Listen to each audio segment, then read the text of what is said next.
However, it takes great skill and effort to do it with solid copper rivets used on the top of the range models. One slip of the hammer and the saddle is ruined. Not only that, each rivet must be pleasing to the eye. The last step is to connect the leather top and the metal structure at the front.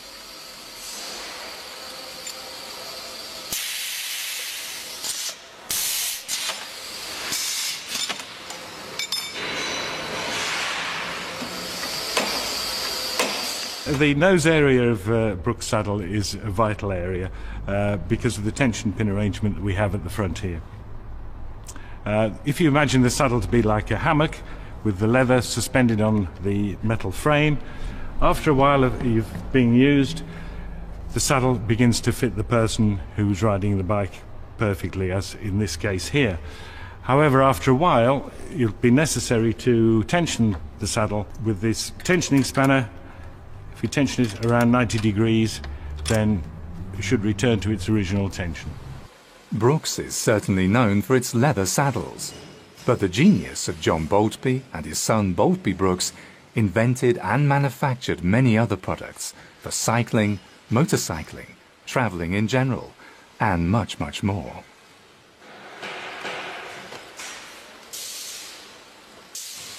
We delved into the old patent books and catalogues and found designs for satchels, knapsacks, golf bags, tea and picnic cases, tools, cycling clothes, shoes, car trunks, and even for a punch ball.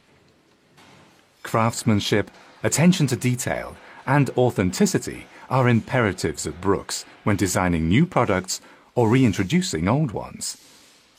The oldest, which has recently been relaunched, is the Challenge tool bag, patented in 1896.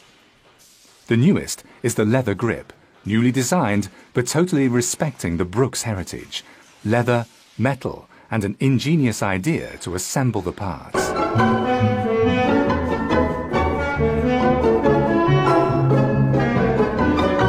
Brooks saddles have a worldwide reputation, and in every country are acknowledged to stand preeminent, and neither pains nor expense will be spared to retain this enviable position. The world has radically changed since John Boltby Brooks first rode a bicycle in 1878. So bicycles have changed, and the way we use them. Brooks saddles, though, have lived on across generations. In London, we interviewed Grant and Monty Young, who own Condor Cycles, one of the oldest bicycle shops and finest bicycle frame builders in England. Going back at least, say, 30 or 40 years, finest saddle you could use was a Brooks saddle.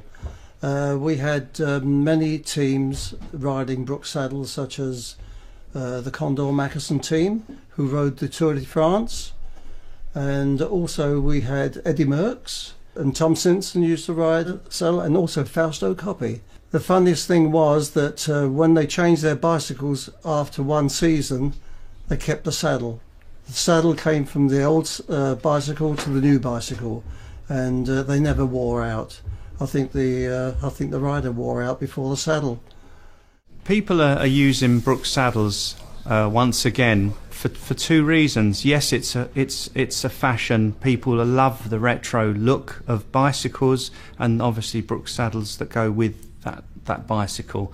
But they're also realising that they can buy that saddle and it will mould to their shape, unlike a traditional modern style saddle that you buy and you have to say to a customer, well, this is great, this shape works and it's good for you. It may not work for you, whereas a Brooks saddle, after a few weeks it will mould to them and should be very, very comfortable.